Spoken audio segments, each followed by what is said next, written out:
തിരുവചനം തിരുവചനം.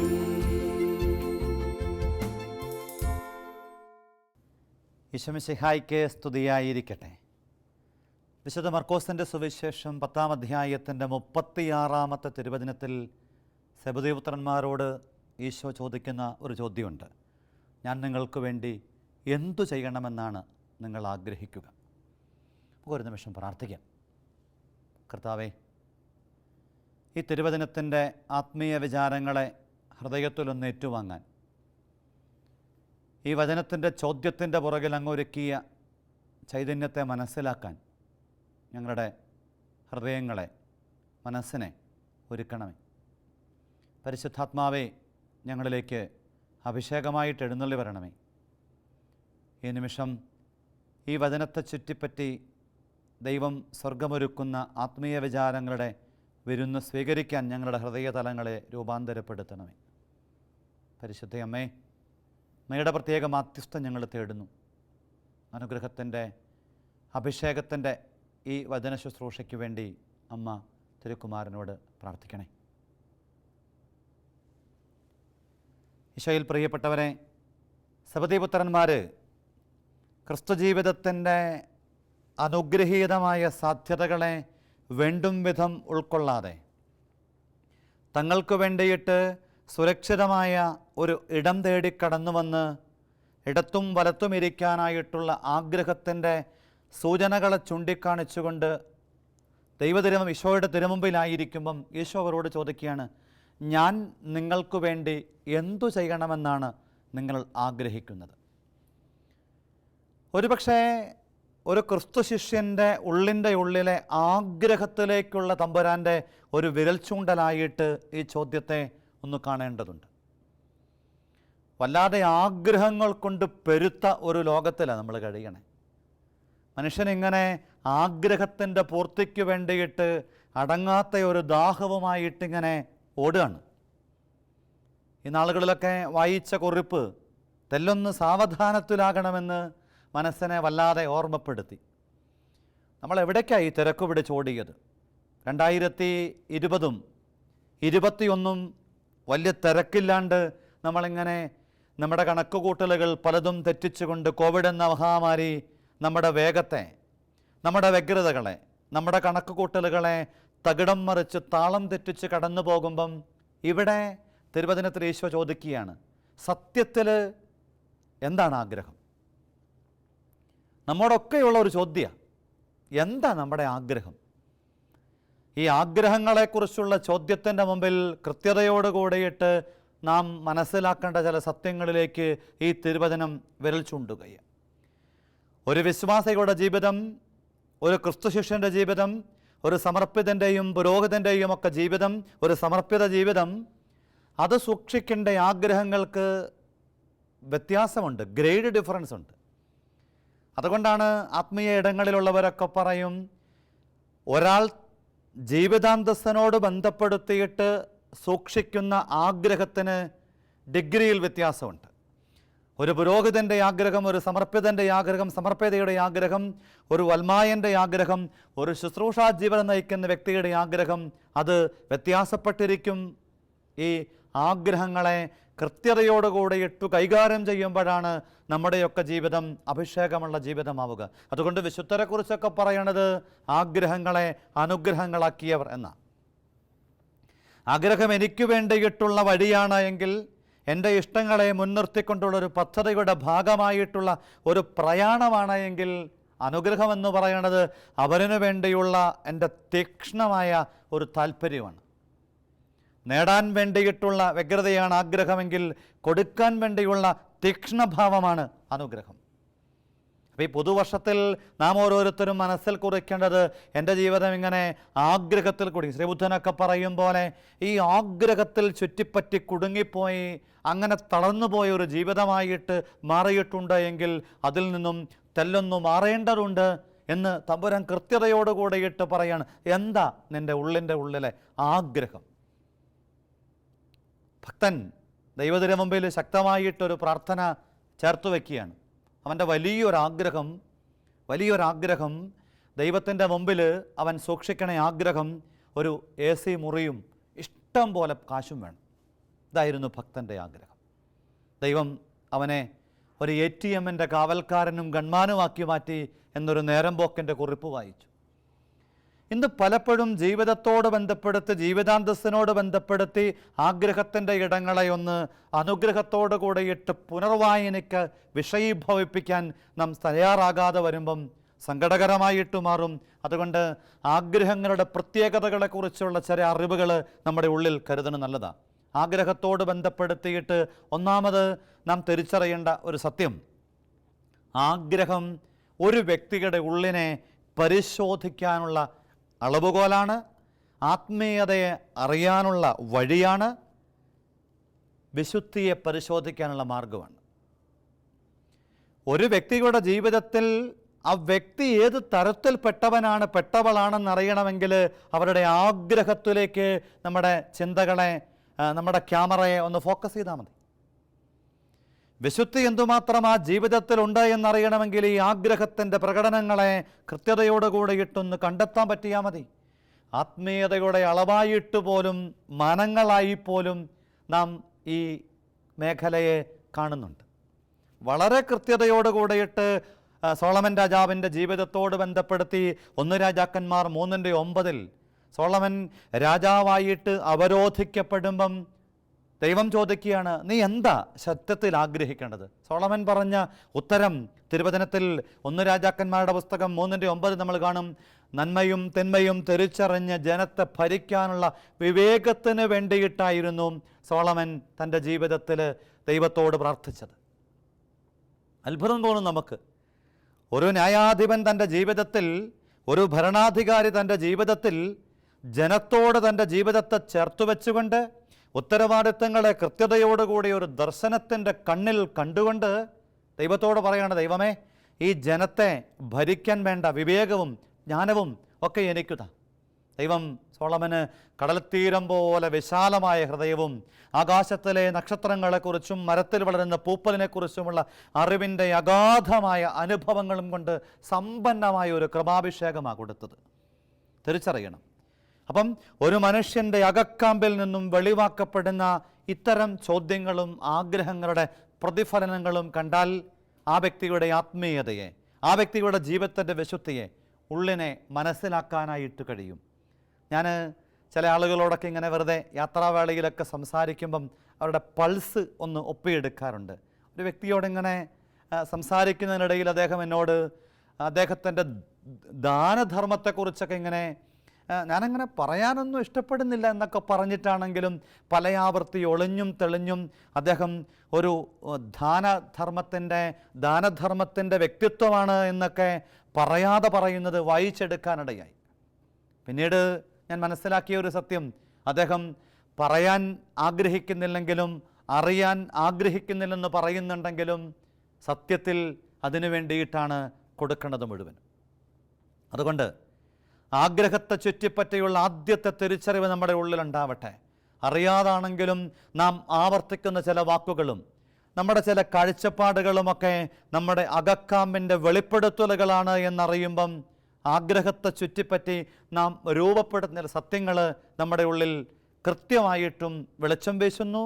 നമ്മെ ചില ഓർമ്മപ്പെടുത്തലുകളിലേക്ക് നയിക്കുന്നു. നമ്മെ മാത്രമല്ല, നമ്മുടെ അനുവാചകരെയും.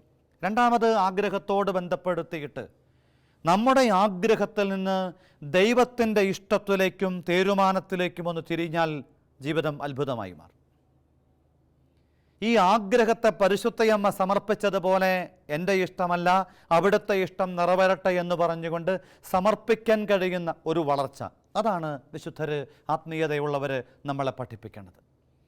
നമ്മളിങ്ങനെ നമ്മളിലേക്ക് തിരിയാതെ അപരനിലേക്ക് തിരിയാനായിട്ട് തീരുമാനമെടുക്കുക മാത്രമല്ല, വളരെ കൃത്യതയോടുകൂടിയിട്ട് നമ്മുടെ ജീവിതത്തിൽ എൻ്റെ ഇഷ്ടമല്ല അവിടുത്തെ ഇഷ്ടം നിറവേറട്ടെ. കൊച്ചു ത്രേസ്യ പുണ്യവതിയൊക്കെ പറയും പോലെ, നിൻ്റെ കൈകളിലെ കളിപ്പന്ത് പോലെ എന്നെ ഉപയോഗപ്പെടുത്തണമേ.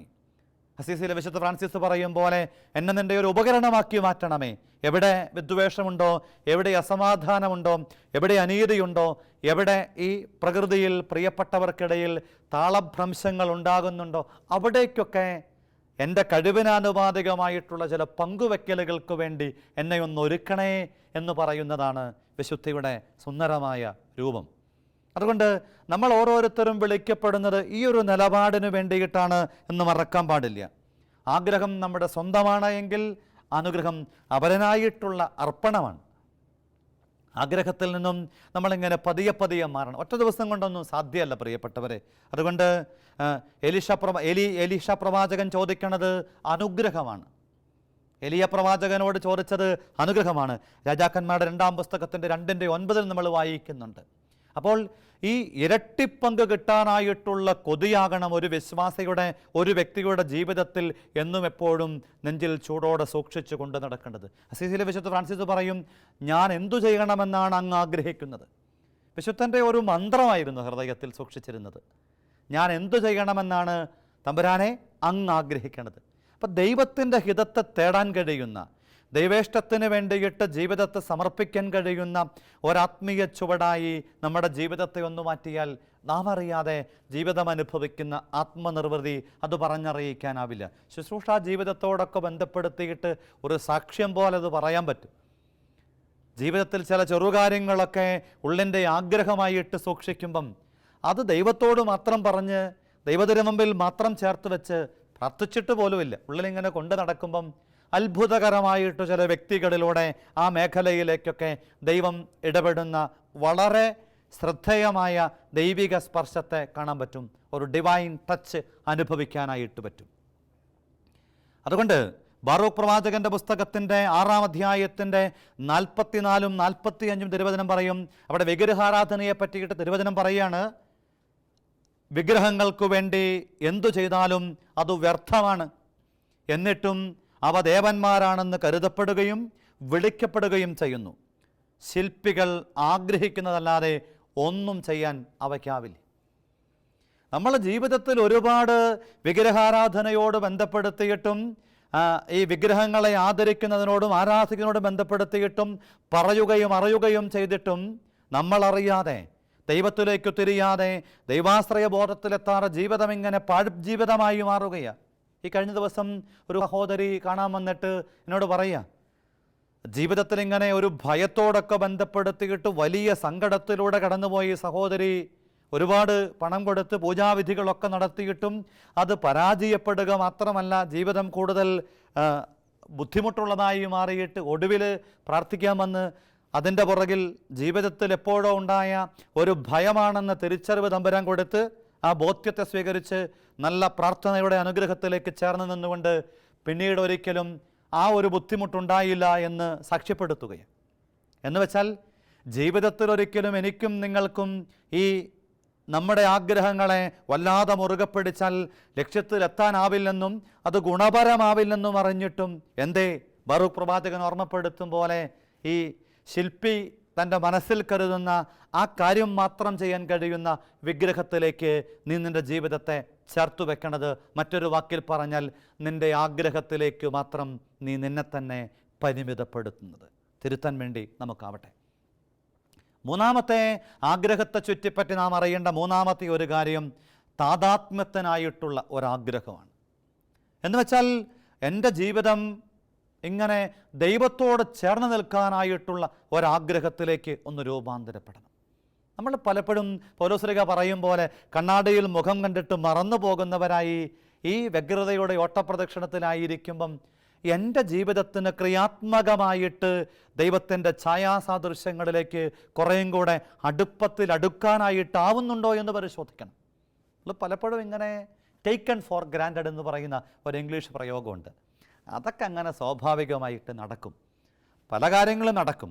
ക്രിയാത്മകമായിട്ട് ഗുണപരമായിട്ട് എൻ്റെ ജീവിതം മാറണമെങ്കിൽ എനിക്കിങ്ങനെ ദൈവത്തോട് ആ ദൈവിക അനുഭവങ്ങളോട് എന്നെ ചേർത്തു വയ്ക്കാൻ കഴിയുന്ന ഒരവസ്ഥയിലേക്ക് എത്താനായിട്ട് കഴിയണം. ഒരു സന്യാസിയുടെ കഥ നമുക്കെല്ലാവർക്കും പരിചിതമാണ്. കാട്ടിലിങ്ങനെ സന്യാസി പ്രാർത്ഥിച്ചുകൊണ്ടിരിക്കുക.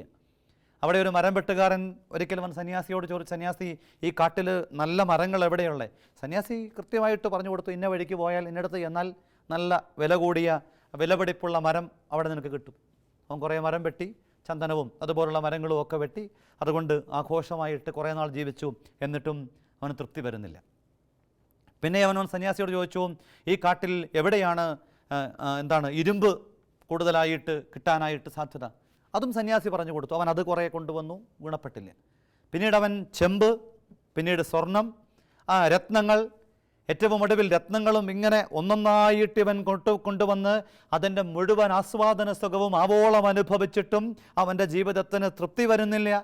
അവന് ജീവിതത്തിലൊരു ആനന്ദത്തിൻ്റെ അനുഭവത്തിലെത്താൻ കഴിയുന്നില്ല. ഒടുവിൽ അവൻ എല്ലാം ഉപേക്ഷിച്ച് സന്യാസിയുടെ അരികിൽ ചെന്ന് സന്യാസിയോട് ചോദിച്ചു, ഈ കാട്ടിൽ ഇതെല്ലാം ഉണ്ടെന്നറിഞ്ഞിട്ടും ഇതുപോലെ സ്വസ്ഥമായിട്ടിരുന്ന് ദൈവത്തോട് ചേർന്നിരിക്കാൻ കഴിയുന്ന ആ സിദ്ധി എനിക്കൊന്ന് കൈമാറി തരുമോ? അനന്തമായൊരു സാധ്യത മുൻപിൽ ഉണ്ടായിരുന്നിട്ട് കൂടെ ഇങ്ങനെ ശാന്തമായി സ്വസ്ഥമായിട്ടിരുന്ന് ജീവിതത്തെ തമ്പുരാനോട് ചേർക്കാൻ കഴിയുന്ന ആത്മീയ ചൈതന്യം അതൊന്നും എനിക്ക് പറഞ്ഞു തരുമോ? ഇതിലേക്കാണ് നാം ഓരോരുത്തരും എത്തേണ്ടത്. അതിന് തന്നെയാണ് തമ്പുരാൻ നമ്മളെ വിളിക്കണതും.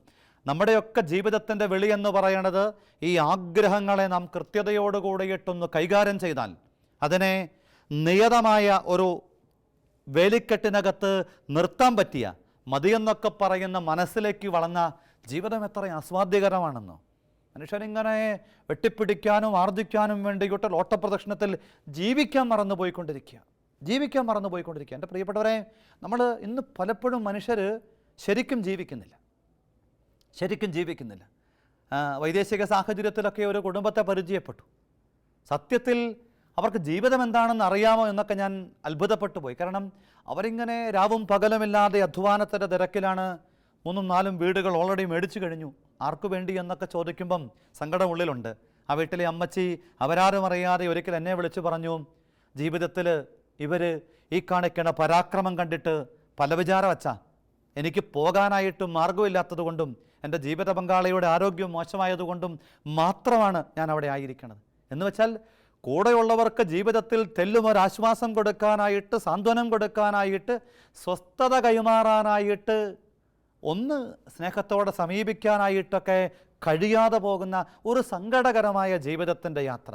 അവിടെയാണ് ഈ ആഗ്രഹം നമ്മളെ പഠിപ്പിക്കുന്നത്, താതാത്മ്യപ്പെടാൻ ദൈവത്തോടും ദൈവ സംവിധാനത്തോടും. അതുകൊണ്ടാണ് സങ്കീർത്തനം 72:5 ഓർമ്മപ്പെടുത്തുന്നുണ്ട്, സൂര്യചന്ദ്രന്മാർ ഉള്ളിടത്തോളം കാലം, തലമുറകൾ ഉള്ളിടത്തോളം കാലം നാം ജീവിക്കും എന്ന് ചിന്തിക്കരുത്. എന്നുവെച്ചാൽ മനുഷ്യൻ്റെ ഒരു വിചാരം അതെല്ലാ മനുഷ്യർക്കും ഉണ്ട്. അപകടത്തിൽപ്പെട്ട കൂട്ടുകാരൻ്റെ മരണത്തിൻ്റെ കർമ്മങ്ങൾ കഴിഞ്ഞും ചെറുപ്പക്കാർ വണ്ടി വേഗത്തിൽ ഓടിക്കുമോ പതുക്കെ ഓടിക്കുമോ എന്ന് ചോദിച്ചാൽ എനിക്ക് കൃത്യമായ ഒരു ഉത്തരവുണ്ട്. അല്പനേരമൊക്കെ ഒരു വേഗത കുറച്ചോടിച്ചാലും പിന്നീട് അവർ പഴയ വേഗത്തെക്കാളും കൂടുതൽ വേഗത്തിൽ വാഹനം ഓടിക്കും. കാരണം അവരുള്ളിൽ പറയും, അവൻ ശ്രദ്ധിക്കാണ്ട് വണ്ടി ഓടിച്ചിട്ട് പറ്റിയതാ, എനിക്കൊന്നും അങ്ങനെ വരില്ല.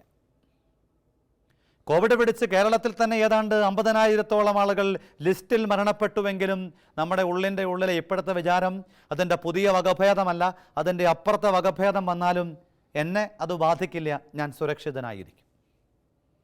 അവിടെയാണ് തിരുവചനം നമ്മളെ പഠിപ്പിക്കണത്, ഈശോ നമ്മളെ ഓർമ്മപ്പെടുത്തുന്നത്, തമ്പുരാനോട് താതാത്മ്യപ്പെടാനായിട്ട് മനസ്സിനെ, ശരീരത്തെ, ചിന്തയെ, ആഗ്രഹങ്ങളെ ഒന്ന് രൂപാന്തരപ്പെടുത്താൻ നാം സന്നദ്ധരായി കഴിയുമ്പം നമ്മുടെ ജീവിതത്തിൽ കൃത്യതയോടുകൂടിയിട്ട് പ്രിയപ്പെട്ടവരെ കാണാനും അറിയാനും അടുത്തിരിക്കാനും അവരോട് സമീപിക്കാനും നമുക്ക് സാധിക്കും. അതുകൊണ്ടാണ് ക്രിസ്തുവിൻ്റെ ജീവിതം പഠിപ്പിക്കുന്നത് ദൈവഹിതം തേടുക എന്നത് മാത്രമാണ്. തന്നെക്കുറിച്ചുള്ള ദൈവിക പദ്ധതി എന്ത് എന്ന് കൃത്യമായിട്ട് കണ്ടെത്തിയത് കൊണ്ടാണ് തൻ്റെ ജീവിതത്തിൽ ക്രിസ്തുവിന് നിലപാടുകൾ നിഷ്ഠയോടുകൂടിയിട്ടെടുക്കാനായിട്ട് കഴിഞ്ഞത്. ക്രിസ്തു ഒരിക്കലും ആഗ്രഹങ്ങളിൽ കുടുങ്ങിയവനായിരുന്നില്ല. നമ്മളും ക്രിസ്തുവും തമ്മിൽ പ്രകടമായിട്ടുള്ള വ്യത്യാസം എന്ത് എന്ന് ചോദിച്ചാൽ, ഒറ്റവാക്കിൽ പറഞ്ഞാൽ അത് ക്രിസ്തുവിന് ഈ ആഗ്രഹങ്ങളെക്കാൾ അനുഗ്രഹങ്ങളുടെ ശ്രദ്ധയുണ്ടായിരുന്നു. നമുക്ക് അനുഗ്രഹങ്ങളെക്കാൾ ആഗ്രഹങ്ങളിലാണ് ശ്രദ്ധയുണ്ടായിരുന്നത്. അതുകൊണ്ട് ക്ലാരപുണ്യവതി പറയുന്ന ഒരു കാര്യമുണ്ട്, നമ്മൾ ആഗ്രഹിക്കുന്നതെന്തോ അതായി നമ്മുടെ ജീവിതം മാറും. നമ്മൾ ആഗ്രഹിക്കുന്നതാണ് നമ്മളെ രൂപപ്പെടുത്തുന്നത്. അപ്പോൾ ആദ്യം നമ്മൾ ജീവിതത്തിൽ ഒരാഗ്രഹം ഉണ്ടാക്കിയെടുക്കണം. ആ ആഗ്രഹത്തെ ചുറ്റിപ്പറ്റി നമ്മുടെ ജീവിതത്തെ കൃത്യതയോട് കൂടിയിട്ട് അടുക്കിലും ചിട്ടയിലും വൃത്തിയിലും വെടുപ്പിലുമൊക്കെ ഒന്ന് ക്രമപ്പെടുത്താനായിട്ട് ശ്രദ്ധിക്കണം. ഇത് സ്വാഭാവികമായിട്ട് വളരില്ല പ്രിയപ്പെട്ടവരെ. അത് മക്കളിലും കുടുംബത്തിലുമൊക്കെ ഇത് ഓരോരുത്തരും ശീലിപ്പിക്കണം. ഇന്ന് ഈ ആഗ്രഹങ്ങളെ ഇങ്ങനെ നമ്മൾ നിയന്ത്രണമില്ലാതെ അഴിച്ചുവിട്ടിരിക്കുക, എന്തു ചോദിച്ചാലും വാങ്ങിക്കൊടുക്കുന്ന ഒരു സംസ്കാരത്തിൻ്റെ ഭാഗമായിട്ട് എനിക്കിപ്പം നൂഡിൽസ് വേണമെന്ന് പറഞ്ഞാൽ ചില വീട്ടിലൊക്കെ മാതാപിതാക്കളൊക്കെ അപ്പം തന്നെ വേറെ എന്തൊക്കെ ഉണ്ട് എങ്കിലും നമ്മളെ വല്ലാണ്ട് അത്ഭുതപ്പെടുത്തും. അതായത് ഒരു കൊച്ചു കുഞ്ഞിൻ്റെ ജീവിതത്തിന് അവരുടെ ചിന്ത ഇങ്ങനെ കുഞ്ഞ് ചോദിക്കണതെല്ലാം കൊടുക്കുക വഴിയായിട്ട് ഈ അപ്പനും അമ്മയ്ക്കും ആ കുഞ്ഞിൻ്റെ മനസ്സിൽ, ഹൃദയത്തിൽ, ജീവിതത്തിൽ വലിയ സ്വാധീനം ഉണ്ടാകുമെന്ന് തെറ്റിദ്ധരിച്ചുകൊണ്ടാണ് ഇങ്ങനെയൊക്കെ ചെയ്യുന്നത്. മറിച്ച് ആ കുഞ്ഞിൻ്റെ ജീവിതത്തിൽ ഇപ്പോൾ ഇത് അനുഗ്രഹമല്ല എന്ന് ഓർമ്മപ്പെടുത്താൻ, ഇപ്പോൾ ഇത് അനുഗ്രഹമല്ല എന്ന്, ഇപ്പോൾ ഇത് വേണ്ട എന്ന് പറയാനായിട്ട് ആ കുഞ്ഞിനെ ഒന്ന് പരിശീലിപ്പിക്കാൻ ഈ മാതാപിതാക്കൾ കഴിഞ്ഞിരുന്നെങ്കിൽ ആ കുഞ്ഞ് ജീവിതത്തിൽ ഒരു വലിയ പാഠം പഠിക്കുകയാണ്. എൻ്റെ ഇഷ്ടങ്ങളും ആഗ്രഹങ്ങളും എപ്പോഴും നിറവേറ്റപ്പെടുക എന്നതല്ല ജീവിതത്തിൻ്റെ ധർമ്മം. ചിലപ്പോഴൊക്കെ നിഷേധങ്ങൾ ജീവിതത്തിലുണ്ടാകും. ഇന്നിപ്പം ചെറുപ്പത്തിൽ പോലും വിദ്യാർത്ഥികൾ പോലും ആത്മഹത്യ ചെയ്യുന്നു. കാരണമൊക്കെ നമ്മളെ വല്ലാണ്ട് അത്ഭുതപ്പെടുത്തും. ഇഷ്ടമുള്ള ചാനൽ കാണാൻ അനുവദിച്ചില്ല, ഇഷ്ടപ്പെട്ട കാര്യങ്ങൾ ചോദിച്ചപ്പോൾ നിഷേധിച്ചു, എൻ്റെ താല്പര്യങ്ങളെ മാതാപിതാക്കൾ ബഹുമാനിക്കുന്നില്ല. ഇങ്ങനെ ആഗ്രഹങ്ങളെ ചുറ്റിപ്പറ്റിയുള്ള ഈ പുതിയ കാലത്തിൻ്റെ വേഗപ്രയാണത്തെ ചിലപ്പോഴൊക്കെ ഒന്ന് നിയന്ത്രിക്കാൻ വേണ്ടി മാതാപിതാക്കളെ നമ്മൾ ശ്രദ്ധിക്കണം. ഈ അടിസ്ഥാനപരമായിട്ട് മാതാപിതാക്കൾ ഈ ആഗ്രഹത്തിൻ്റെ മേഖലയൊന്ന് കൈകാര്യം ചെയ്യണം. എന്താ ഒരു കുഞ്ഞിനോട് ബന്ധപ്പെടുത്തി ആഗ്രഹം എന്നൊക്കെ ചോദിക്കുമ്പം നല്ല ആത്മീയതയിൽ വെട്ടം കിട്ടിയ മാതാപിതാക്കൾ പറയും, എൻ്റെ അച്ഛാ, ജീവിതത്തിൽ എന്നും തമ്പുരാനും കുടുംബത്തിനും നാടിനുമൊക്കെ അഭിമാനവും അനുഗ്രഹവുമായിട്ട് വളരുന്ന മക്കളായി മാറണം എന്നതാണ് ആഗ്രഹം. വേറെ ചിലർ കുറേയും കൂടെ വ്യക്തമായിട്ടൊക്കെ പറയാറുണ്ട്, ദൈവത്തിൻ്റെ മുമ്പിൽ നിലയും വിലയുമുള്ള ജീവിതമായി മാറണം, അതാണ് ആഗ്രഹം. ഉദരത്തിലായിരിക്കുമ്പോഴും ജീവിതത്തിൻ്റെ ആദ്യ പരിശീലന നാളുകളിലുമൊക്കെ ഏറെ ശ്രദ്ധയോടുകൂടിയിട്ട് ഇത്തരം ആത്മീയ വിചാരങ്ങൾ മക്കളിലേക്ക് കൈമാറിയ മാതാപിതാക്കൾ പിന്നീട് ഒരു സാക്ഷ്യം പോലെ എന്നോട് പറഞ്ഞിട്ടുണ്ട്. ഒരു കുടുംബത്തെ എനിക്കറിയാം, കുർബാനയ്ക്ക് കൂടുന്ന മക്കളെക്കുറിച്ച് ഈ മാതാപിതാക്കൾ മനസ്സിൽ കണ്ടുകൊണ്ടിരുന്ന സ്വപ്നം, തമ്പുരാനെ, കണ്ണിങ്ങനെ ഇടയ്ക്ക് അടച്ചു പിടിച്ചിട്ട് പറയും, തമ്പുരാനെ, ഇപ്പം അൾത്താര ശുശ്രൂഷയായി നിൽക്കുന്ന ഞങ്ങളുടെ പ്രിയപ്പെട്ട കുഞ്ഞിനെ ആ ബലിപീഠത്തിൻ്റെ നടുവിലേക്ക്, പുരോഹിതൻ നിൽക്കുന്ന ഇടത്തേക്ക് മാറ്റി നിർത്തണേ എന്ന് ഓരോ കുർബാനയിലും കണ്ണും പൊട്ടി പ്രാർത്ഥിച്ച് ഇന്ന് മകൻ സെമിനാരിക്കാരനായി. ആ മാതാപിതാക്കൾ മനസ്സിൽ മാത്രം ഈ ആഗ്രഹം കൊണ്ടെന്ന് അവനോട് ഒരിക്കൽ പോലും നീ സെമിനാരി പോകുന്നുണ്ടേ പൊക്കോ എന്നല്ലാതെ പോകണമെന്നോ ഒന്നും പറഞ്ഞിട്ടില്ല. ഉള്ളിലിങ്ങനെ ഈ മാതാപിതാക്കൾ ഈ ആത്മീയതയുടെ പുണ്യത്തിൻ്റെ ആഗ്രഹത്തെ മനസ്സിൽ പേറി നടന്നു. ആ കുഞ്ഞിലേക്ക് അത് കൈമാറ്റം ചെയ്യപ്പെട്ടു. പ്രിയപ്പെട്ടവരെ, മാതാപിതാക്കളെ ഈ ആഗ്രഹത്തെ മക്കളിലേക്ക് അവരുടെ ആദ്യ നിമിഷം മുതൽ, ജന്മത്തിൻ്റെ ആദ്യ നിമിഷം മുതൽ, ഉദരത്തിലായിരിക്കുമ്പോൾ മുതൽ കൈമാറണം. മക്കൾ കേൾക്ക മാതാപിതാക്കളെ ഈ ആഗ്രഹത്തെ പങ്കുവെക്കണം. ഇന്നിപ്പോൾ ഒരു പുതിയ കാലത്തിൻ്റെ ട്രെൻഡ് എന്നൊക്കെ പറയണത് മക്കൾ നോക്കില്ലെന്ന് നേരത്തെ പ്രഖ്യാപിച്ചു വെച്ചിരിക്കുക. ഓ, നീയൊന്നും നോക്കൂല, നോക്കിയാലെന്ന് എനിക്ക് നേരത്തെ അറിയാം. തെല്ലൊന്നും മാറ്റി ചിന്തിക്കാൻ പഠിച്ചാൽ നീയൊക്കെ നോക്കാൻ വേണ്ടി തന്നെയാണ് നിന്നെ നോക്കണത് എന്ന് പറയാനായിട്ട് ചങ്കുറപ്പോട് കൂടിയിട്ട് ബലം കാണിക്കുന്ന ഒരു പറ്റം പുത്തൻ തലമുറയിലെ മാതാപിതാക്കൾ രൂപപ്പെട്ടാൽ നിശ്ചയമായും ഈ മക്കൾ വിട്ടുപിരിയാത്ത ആത്മബന്ധത്തിലേക്ക് നമ്മുടെ ജീവിതത്തോട് ചേർന്ന് നിൽക്കുന്നത് കാണാൻ പറ്റും. ചിന്തകൾ അവസാനിപ്പിക്കുക. ക്രിസ്തുവിൻ്റെ ചോദ്യം വളരെ എന്തു ചെയ്യണമെന്നാണ് ആഗ്രഹിക്കേണ്ടത്? സബദീപുത്രന്മാർ സ്ഥാനമാനങ്ങൾക്ക് വേണ്ടിയിട്ടും ക്രിസ്തു ജീവിതത്തോട് ബന്ധപ്പെടുത്തിയിട്ട് ചില ഔന്നത്യങ്ങൾക്ക് വേണ്ടിയിട്ടുമുള്ള ആഗ്രഹം പങ്കുവെച്ചപ്പം ക്രിസ്തു വചനം വിടർത്തി വായിക്കുമ്പോൾ നമ്മൾ കാണുന്നുണ്ട്, സഹനത്തിൻ്റെ, സങ്കടത്തിൻ്റെ, പീഡാസഹനത്തിൻ്റെ, ക്രിസ്തുവിൻ്റെ കാസ കുടിക്കേണ്ടതിൻ്റെ, അവിടുത്തെ മാമോദീസയിൽ മുങ്ങേണ്ടതിൻ്റെ, സഹന മാമോദീസയിൽ മുങ്ങേണ്ടതിൻ്റെ ഓർമ്മപ്പെടുത്തൽ കൊടുത്തിട്ട് അവിടെ ക്രിസ്തു പഠിപ്പിക്കുന്ന പാഠം, ആഗ്രഹങ്ങളെ അനുഗ്രഹങ്ങളാക്കാൻ നാം പഠിച്ചാൽ നമ്മുടെ ജീവിതം അത്ഭുതമുള്ള ജീവിതമായി മാറും. നമുക്കും ആഗ്രഹങ്ങളിലൂടെ ഒരു വ്യക്തിയുടെ ജീവിതത്തെ അളക്കാനായിട്ട് കഴിയും. നമ്മുടെ ആഗ്രഹങ്ങളെ സമർപ്പിച്ച് ദൈവത്തിൻ്റെ ആഗ്രഹത്തിലേക്ക് മാറുമ്പം നാം വിശുദ്ധിയുടെ പടവിലാണെന്ന് മറക്കാതിരിക്കാം.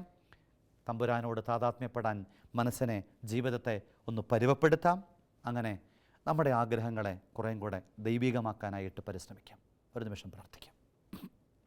ഈശോയെ, ഏറെ അനുഗ്രഹത്തോടുകൂടെ ഈ വചനം ഞങ്ങളുടെ ഹൃദയത്തിൽ അങ്ങ് ആഴത്തിൽ കോറിയിടണമേ. വല്ലാണ്ട് വ്യഗ്രതയുള്ള ഓട്ടത്തിലാണ് ഞങ്ങൾ. എന്തൊക്കെയോ നേടണമെന്നുള്ള, എന്തൊക്കെയോ സ്വന്തമാക്കാനായിട്ടുള്ള വലിയ ഓട്ടത്തിൽ. 1 കൊറിന്തോസ് 4:7 വചനം പറയും പോലെ സ്വന്തമായിട്ട് ഞങ്ങൾക്കൊന്നുമില്ല, ദാനമാണെല്ലാം. ദൈവമേ, ആഗ്രഹങ്ങളെ തിരുഹിതം പോലെയൊന്ന് രൂപാന്തരപ്പെടുത്താൻ കൃപ തരണേ. അറിയാതാണെങ്കിലും ആഗ്രഹങ്ങൾ അത്തരത്തിലൂടെ വെളിവാകുന്നതും, തമ്പുരാന് വേണ്ടിയിട്ട് നിലപാട് സ്വീകരിക്കാതെ തന്നിഷ്ടത്തിൽ നടക്കുന്നതും, താതാത്മ്യപ്പെടാനുള്ള മനസ്സില്ലാതെ വഴിമാറുന്നതുമൊക്കെ ഞങ്ങളെ അപകടപ്പെടുത്തുന്നെന്ന് തിരിച്ചറിയും. കൃപയേകണമേ. ആഗ്രഹങ്ങളെ സ്വർഗോന്മുഖമാക്കണമേ. തമ്പുരാന് സ്വീകാര്യമുള്ളതാക്കി രൂപാന്തരപ്പെടുത്തണമേ. എല്ലാ കൃപകളും അനുഗ്രഹങ്ങളും പ്രാർത്ഥിക്കുന്നു. ഈശോ മിശിഹായ്ക്ക് സ്തുതിയായിരിക്കട്ടെ.